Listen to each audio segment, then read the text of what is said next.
بسم اللہ الرحمن الرحیم ایاک نعبد و ایاک نستعین. مراد سعید، سب سے پہلے تو آپ کو اور این ایچ او کو، آپ کی پوری ٹیم کو، سیکرٹری صاحب آپ کو سب کو میں خراج تحسین پیش کرتا ہوں، کیونکہ یہ جو آپ نے فگرز بتائی میں شاید غلط ہو جاؤں. 16,000 کلومیٹر،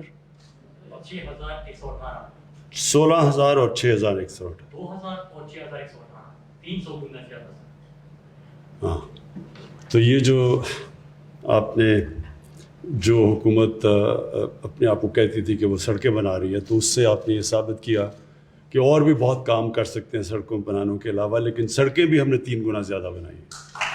جی، میں اپنے سارے ساؤتھ پنجاب کے منسٹرز، ممبرز نیشنل اسمبلی، میں آپ سب کو اس چیز کی مبارک دیتا ہوں کہ یہ جس طرح شاہ محمود نے کہا، یہ بڑا ایک امپورٹنٹ سڑک ہے جو 3 ضلعوں کو جوڑ دے گی اور جو ٹریول ٹائم ہے وہ کم کر دے گی. اور اس سے ہمیں پتہ ہے کہ اور بھی جس طرح کی کئی سڑکیں ایسی ہوتی ہیں جس سے ساری اکنامک ایکٹیویٹی بدل جاتی ہے، ایریا کی اکنامکس بدل جاتی ہے، تو انشاءاللہ یہ وہ سڑک ثابت ہوگی.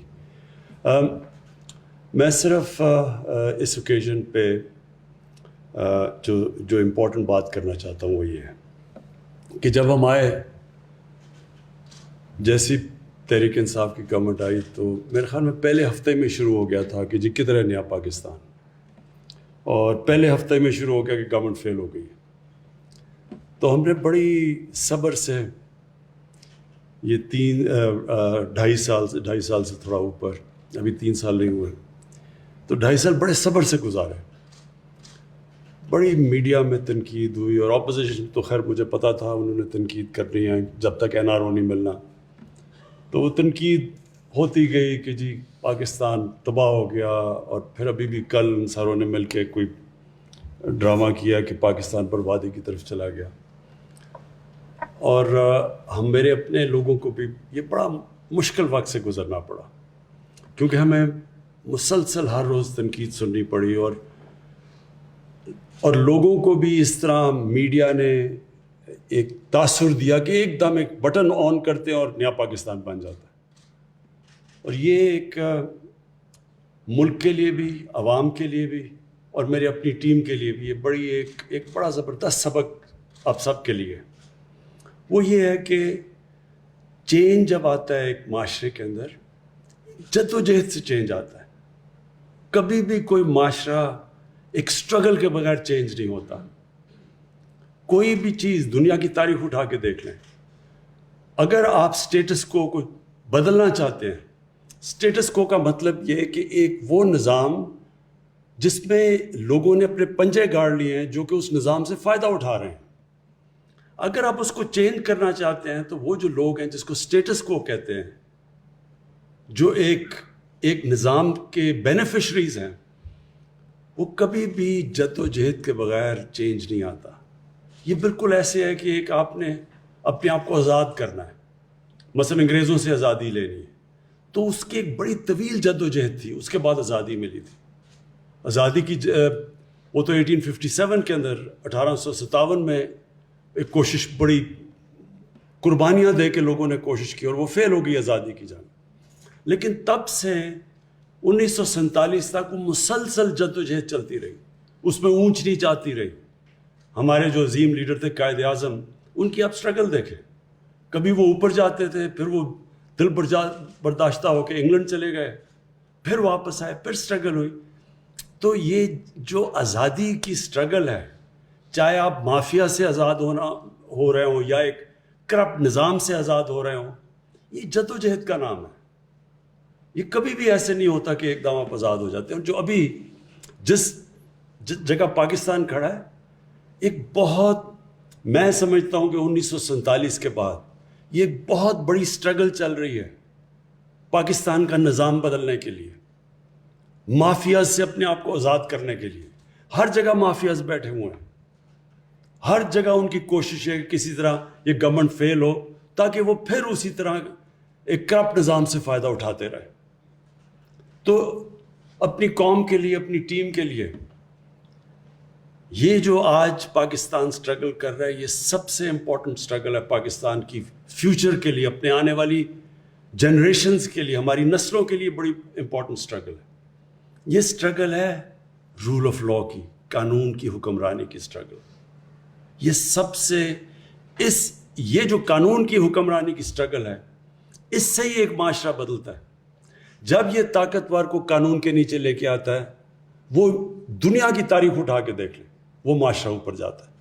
آج آپ سارے خوشحال ملک دیکھ لیں, جو بھی ملک خوشحال ہے وہاں قانون کی حکمرانی ہے, وہاں طاقتور قانون کے نیچے ہے, وہاں کوئی چینی مافیا نہیں پھر رہا, کوئی قبضے مافیا نہیں ہے, وہاں کوئی پولیٹیکل مافیاز نہیں ہے. کہتے ہیں کہ جی ہمیں NRO دو, نہیں تو ہم گورنمنٹ گرا دیں گے. فوج کو بلا رہے ہیں کہ فوج آ کے گورنمنٹ گرا دے. اپنے آپ کو ڈیموکریٹک موومنٹ کہتے ہیں, فوج کو کہہ رہے ہیں کہ گورنمنٹ گرا دو, کیونکہ ان کا ساروں کا مقصد اپنے انٹرسٹ پروٹیکٹ کرنا ہے. یہ سارے جو مافیاز ہیں یہ اپنے مفادات کی حفاظت کی جنگ لڑ رہے ہیں, اور اس کے لیے وہ تیار ہیں گورنمنٹ گرانے کے لیے, کچھ بھی کرنے کے لیے تیار ہیں. باہر پیسے پڑے ہوئے ہیں ان کے اربوں اربوں ڈالر, ڈر لگا ہوا ہے کہ یہ گورنمنٹ آئے گی تو پیسے ان سے واپس آ جائیں گے. ان کی ساری چوریاں سامنے آ رہی ہیں, تو ان کی کوشش یہ ہے کہ اس سے پہلے گورنمنٹ کو کسی نہ کسی طرح گرا دو. تو پہلے تو معیشت تباہ کر دی, یہ ڈرامہ چلتا رہا. پھر پتہ چلا کہ وہ معیشت کرونا کے باوجود, ہندوستان میں ذرا دیکھیں آج کیا حالات ہیں. ہمارا اور ہندوستان کا ایک ہی طرح کے جو آبادی ہے, جو ڈینسٹی پاپولیشن ہے, جو موسم ہے, ہمارا تو ان سے ملتا جلتا ہے. ہندوستان کی حکومت نے کیا فیصلے کیے, آج ان کا کیا حال ہے. ہم نے کیا فیصلے کیے, آج اللہ نے ہمیں کیسے نکالا ہے. اور اس کے باوجود جب ان کا -7 پہ گروتھ ریٹ ہے, ہمارا 4% پہ چلا گیا, جبکہ ہمارے ہندوستان سے بہت برے حالات تھے. ہندوستان کے مقابلے میں پاکستان کے حالات جب کرونا آئی ہے تو دیکھیں ان کے تو بڑے خوشحال, ان کے جو ملکی گروتھ ریٹ تھی, ان کے ریزروز تھے, ان کے روپے پہ پریشر نہیں تھا, ان کے تو ریزروز بہت بڑے تھے. ان کے مقابلے میں دیکھیں کہ پاکستان نے کس طرح یہ ایک سال, پہلا سال سٹیبلائز کرنے میں لگایا, دوسرا سال کرونا آ گئی, کرونا سے پھر اپنے لوگوں کو بھی بچانے کی کوشش کی, اپنی معیشت کو بھی بچانے کی کوشش کی. اور اللہ کا شکر ہے, کوشش انسان کرتا ہے, کامیابی اللہ دیتا ہے. تو جو آج جدھر ہم کھڑے ہیں اور جدھر آگے ہم جا رہے ہیں, اب میرا ایمان ہے کہ جو سب سے مشکل وقت تھا اس سے ہم نکل گئے ہیں. آگے جو انشاءاللہ وقت آ رہا ہے, یہ پاکستان کی جو ترقی آ رہی ہے وہ یہ نہیں ہوگی جس طرح پہلے کے سائیکل اوپر نیچے جس طرح ہم جا رہے تھے. یہ اب پاکستان وہ ادھر سے سفر شروع کرے گا جدھر سے ایک وقت پہ سارے ایشیا کے اندر پاکستان کی چوتھی اکانومی تھی 1968 میں. انڈیا, جاپان, چائنا اور انڈیا کے بعد چوتھا پاکستان تھا. اور اس کے بعد دیکھیں کہ ہم کدھر چلے گئے. تو وہ پھر سے وہ ساری جو پالیسیز ہیں, اپنی انڈسٹری کو انکریج کرنا, اب اپنے ایگریکلچر کو اٹھانے لگے ہیں. ابھی بھی ماشاءاللہ جو فصلیں ہوئی ہیں, پہلے کسانوں کو پیسے لے کے دیے, جو شوگر ملز پیسے نہیں دیتے تھے. ایک سال بیچارہ کسان انتظار کرتا تھا. پہلے اگر 180 ریٹ ہے تو 120 روپے ملتا تھا اس کو. پورا پیسہ ملا ہے, ٹائم پہ ملا ہے. اس پیسے کو کسان نے اپنی زمین میں لگایا, ریکارڈ پیداوار آئی ہے. اور جب کسان پیسہ بناتا ہے تو وہ لنڈن میں میفر میں فلیٹ نہیں لیتا, وہ اپنی زمین میں پیسہ لگاتا ہے, ملک کو خوشحال کرتا ہے. انشاءاللہ اب کسانوں کے لیے جو ہم پیکج لے کے آ رہے ہیں, انشاءاللہ آپ دیکھیں گے کہ پہلے یہ 60s میں جو صحیح معنی میں ایک دفعہ جو آئی تھی گرین ریولوشن, ایک کسانوں کے لیے اور دوسرا انڈسٹری کے لیے. پھر جو اسپیشل اکنامک زونز ہیں جو ہمارے چائنا کے ساتھ اب سی پیک کا جو فیز اگلے فیز میں جا رہے ہیں, ان کی انشاءاللہ انڈسٹریز کی ری لوکیشن ہماری اسپیشل اکنامک زونز, تاکہ ہم ایکسپورٹس اپنی بڑھائیں. آئی ٹی کی ایکسپورٹس دگنی ہوگی اور انشاءاللہ یہ دگنی سے بہت تیزی سے اوپر جائیں گی, کیونکہ پہلی دفعہ اب ہم آئی ٹی کے اوپر زور لگا رہے ہیں. اور ہمارا ینگ پاپولیشن ہے, آئی ٹی کے اوپر زور لگایا تو یہاں تو بہت پوٹینشیل ہے. جو آج جو وہ کام کریں جو 20 سال پہلے کرنے چاہیے تھے, جو ہندوستان نے کیے, اور جو آج ان کی 80 یا 90 ارب ایکسپورٹ ہے آئی ٹی کی, ہم کہاں سے کہاں جا سکتے تھے اگر ہم یہ پہلے جو اب ہم چیزیں کر رہے ہیں. اس کے بعد 10 ڈیمز بن رہی ہیں پاکستان میں. پہلی دفعہ واٹر سٹوریج کے اوپر زور لگایا, کلین انرجی کے اوپر. ہمارے پاس 50,000 میگا واٹ کا ہمیشہ پوٹینشیل تھا ہائیڈرو الیکٹریسٹی کا, لیکن کسی نے کیونکہ اگلے الیکشنز کا سوچتے تھے, کسی نے ڈیمز کا نہیں سوچا. پھر پہلی دفعہ پاکستان میں اتنے بڑے پیمانے پہ آنے والی نسلوں کے لیے ملک کو بچا رہے ہیں گلوبل وارمنگ سے. پاکستان کو ہرا کرنے کے لیے 10 ارب درخت لگا رہے ہیں پاکستان میں. پھر نئی نیشنل پارکس بنا رہے ہیں, سب آنے والی جنریشنز کے لیے, جو کہ آج تک کبھی کسی نے پہلے نہیں سوچا. اور انشاءاللہ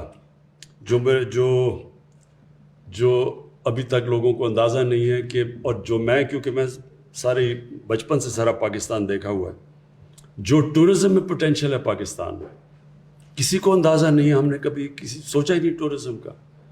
جو اللہ نے یہاں خوبصورتی دی ہے, جو ڈائیورسٹی دی ہے, جو کہ 12 کلائمیٹک زونز ہیں پاکستان کے, کسی کو, ہمارے اپنے لوگوں کو نہیں اندازہ. اگر آپ کے لنڈن میں سارے بزنسز بچے اور چھٹیاں اور عیدیں گزاریں, آپ کو کیا پتہ کہ پاکستان میں اللہ نے کیا کیا نعمتیں دی ہیں.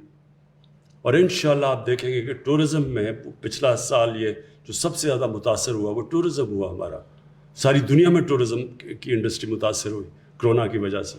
لیکن انشاءاللہ جیسے جیسے اب یہ ویکسینز, دنیا ویکسینز میں اب کرونا سے اپنے آپ کو بچا رہی ہے اور ٹورزم بڑھ رہی ہے, تو آپ انشاءاللہ دیکھیں گے کہ صرف ٹورزم کے سیکٹر سے ہم اتنے پیسے کما سکتے ہیں کہ ہمیں یہ جو ہمارا مسلسل پرابلم آ جاتا ہے کرنٹ اکاؤنٹ کا, یعنی کہ ڈالرز جو باہر جا رہے ہیں وہ زیادہ اندر آ رہے ہیں, کم ہے, ہمارے روپے پہ پریشر پڑتا ہے. تو صرف ٹورزم سے ہم یہ اپنے ریزروز بڑھا سکتے ہیں, اپنے فارن ایکسچینج بڑھا سکتے ہیں انشاءاللہ آنے والے دنوں میں.